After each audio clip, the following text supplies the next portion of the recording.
Welcome to S6 news bulletin. ముందుగా headlines. ప్రధాని మోడీతో సీఎం రేవంత్ రెడ్డి భేటీ.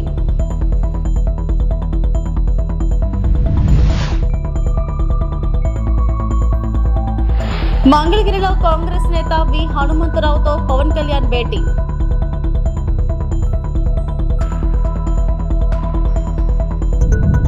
పులివెందులలో వైఎస్ జగన్ చేతుల మీదుగా రాజారెడ్డి ఐ సెంటర్ ప్రారంభోత్సవం.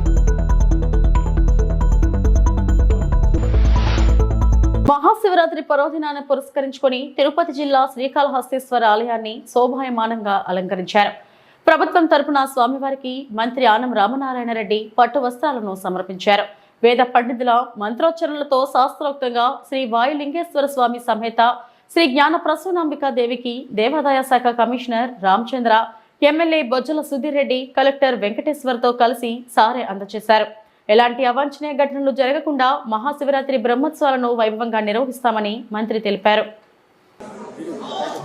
జ్ఞాన ప్రసూనాంబ సమేత కాళహస్తీశ్వరాయ స్వామిని దర్శించి ప్రభుత్వ లాంఛనాలతో గౌరవ ముఖ్యమంత్రి శ్రీ చంద్రబాబు నాయుడు గారి యొక్క ఆదేశాల మేరకు పట్టు వస్త్రాలు నేను, నాతోటి సోదర శాసనసభ్యులు సుధీర్ రెడ్డి గారు, అలాగే జిల్లా కలెక్టర్ గారు, దేవాదాయ శాఖ కమిషనర్ గారు, ఈఓ గారు, ఎన్డీఏ కూటమి నాయకులు అందరం కలిసి ఈరోజు పెద్ద ఎత్తున ఇక్కడికి వచ్చి స్వామివారి అమ్మవారి కటాక్షం కోరుకోవడం జరిగింది. వారికి పట్టు వస్త్రాలు సమర్పించుకోవడం. ఇది ప్రభుత్వ లాంఛనాల మేరకు జరిగిన కార్యక్రమం. ఇది జరిగే ముందే నేను, రెవెన్యూ మంత్రి గారు, స్థానిక శాసనసభ్యులు, జిల్లా కలెక్టర్ గారు, ఎస్పీ గారు అందరం కలిసి ఇక్కడ సమీక్షించుకోవడం జరిగింది. మహాశివరాత్రి పర్వదినాన్ని అత్యంత వైభవోపేతంగా జరపాలి అని చెప్పి గౌరవ ముఖ్యమంత్రి గారు ఇచ్చిన ఆదేశాలని తూచా తప్పకుండా పాటించాలి అని చెప్పి ఆ రోజే నిర్ణయించుకొని ఆదేశాలు ఇచ్చాం. ఆ ఆదేశాల మేరకు ఇవాళ పని జరుగుతుంది. ఇప్పటికే దాదాపు ఈ సమయానికి పూర్తయ్యేటప్పటికీ దాదాపుగా 21వ తారీఖు నుంచి 5 రోజుల పాటు 1,00,000 మంది భక్తుల పైన స్వామివారిని, అమ్మవారిని వీక్షించడం జరిగింది. వారందరినీ కూడా అన్ని విధాల సమగ్రంగా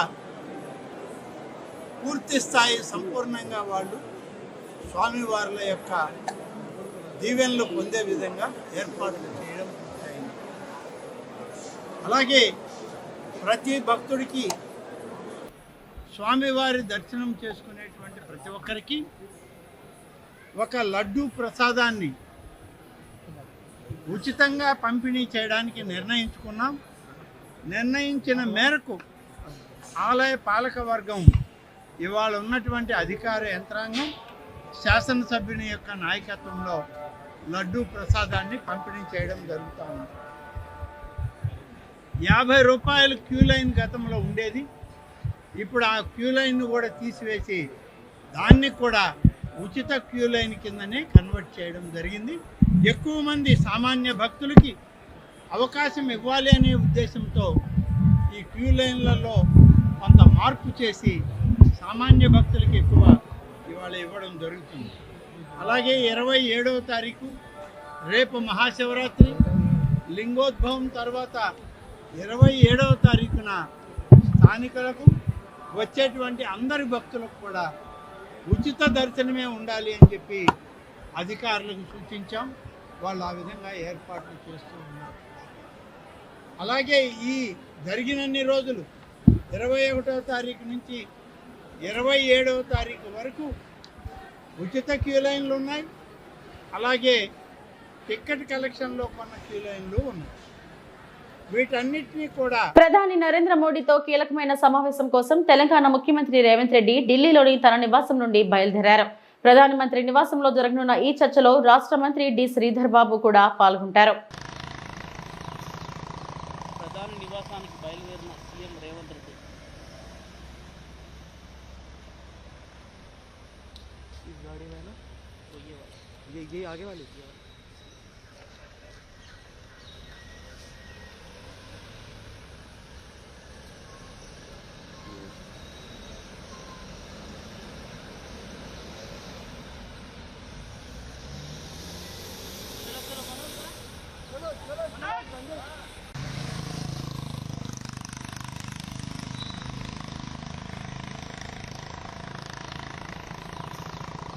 ప్రధాని నివాసానికి బయలుదేరిన సీఎం రేవంత్ రెడ్డి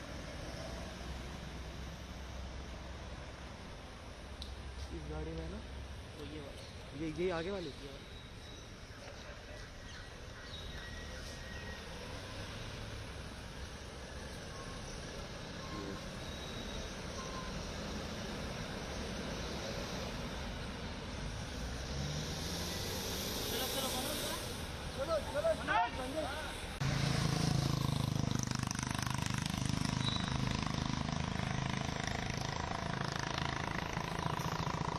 ప్రధాని నివాసానికి బయలుదేరిన సీఎం రేవంత్ రెడ్డి इस गाड़ी में ना तो ये वाला ये आगे वाली थी यार।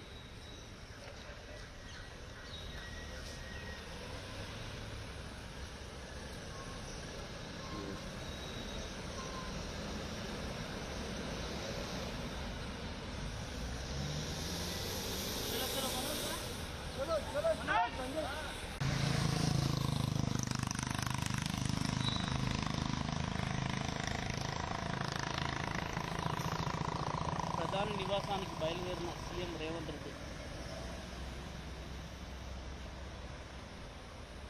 इस गाड़ी में ना तो ये वाला ये आगे वाली थी यार।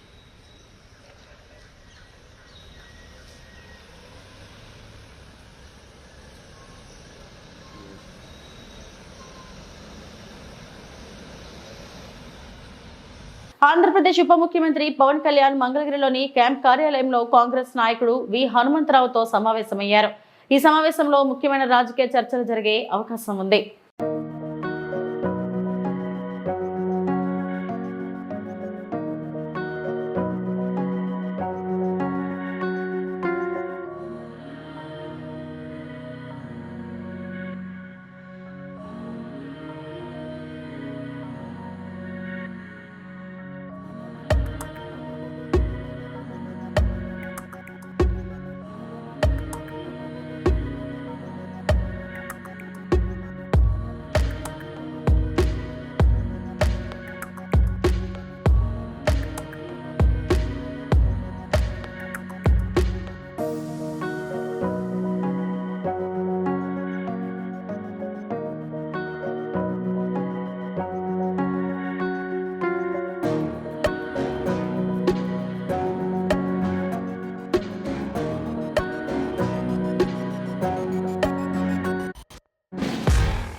వైఎస్ఆర్సీపీ అధినేత వైఎస్ జగన్మోహన్ రెడ్డి తన నియోజకవర్గం పులివెందులలో రెండో రోజు పర్యటిస్తున్నారు. ఈ సందర్భంగా వైఎస్ రాజారెడ్డి కంటి ఆసుపత్రిని ఆయన ప్రారంభించారు.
ఆదివాసీ నవ నిర్మాణ సేవ ఆధ్వర్యంలో పాత ఇసుక పాలసీ విధానాన్ని కొనసాగించాలని కలెక్టర్కి వినతి.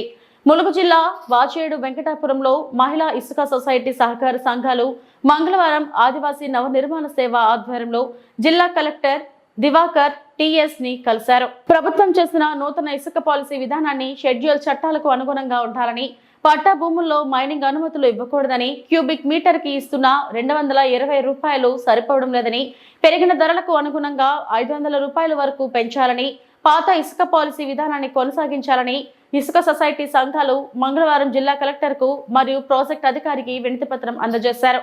ఈ సందర్భంగా కలెక్టర్ దివాకర్ టిఎస్ స్పందిస్తూ షెడ్యూల్ ప్రాంతాల్లో ఇసుక విధానంలో ఎటువంటి మార్పులు ఉండకపోవచ్చని, గిరిజన చట్టాలకు అనుగుణంగానే ఉంటుందని సొసైటీ సభ్యులకు వివరించారు.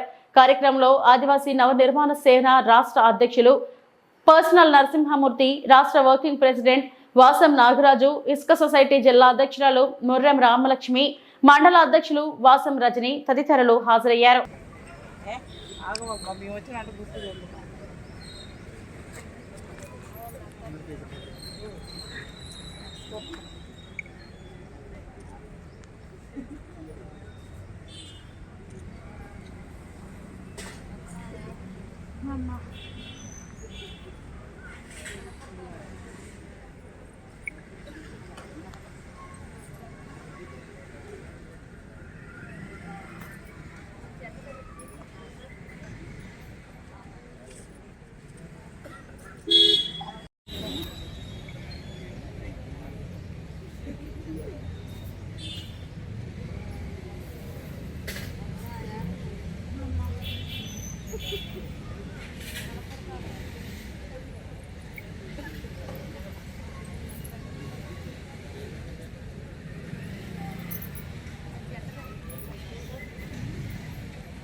మహాశివరాత్రి బ్రహ్మోత్సవాల నేపథ్యంలో మహానంది క్షేత్రంలో రెండవ రోజు రాత్రి శ్రీ కామేశ్వరి దేవి సహిత మహానందీశ్వర స్వామి అమ్మవార్లు సింహవాహనంపై కొలువై భక్తులకు దర్శనమిచ్చారు.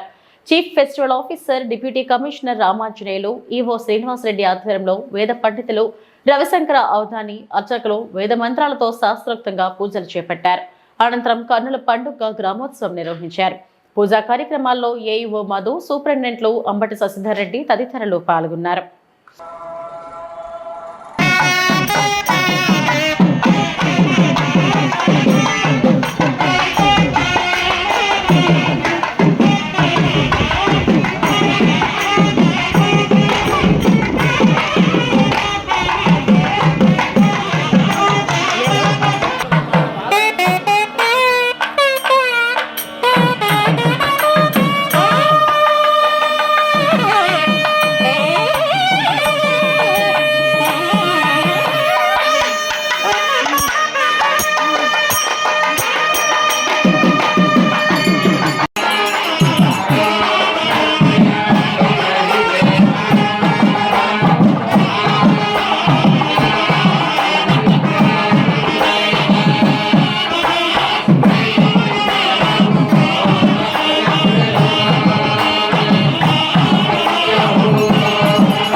దక్షిణ కాశీగా పేరుగాంచిన శ్రీకాళహస్తీశ్వర స్వామివారి దేవస్థానం నందు మహాశివరాత్రి బ్రహ్మోత్సవాలు అత్యంత వైభవంగా మహాశివరాత్రి పర్వదినాన ఉదయం 3 గంటలకు గోపూజ కార్యక్రమం దేవస్థానం అర్చకులు వైభవంగా నిర్వహించారు.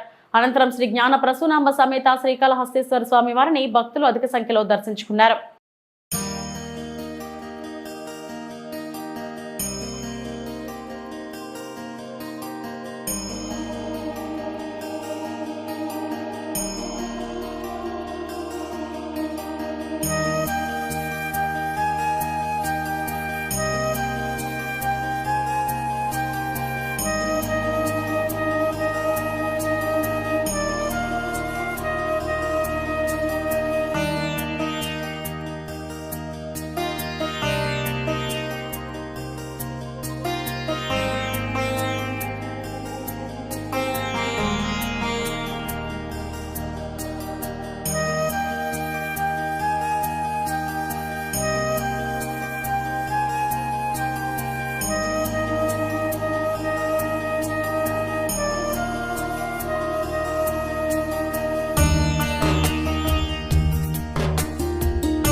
ఇవి ఇప్పటి వరకు నా బులెటిన్ అప్డేట్స్. నమస్తే.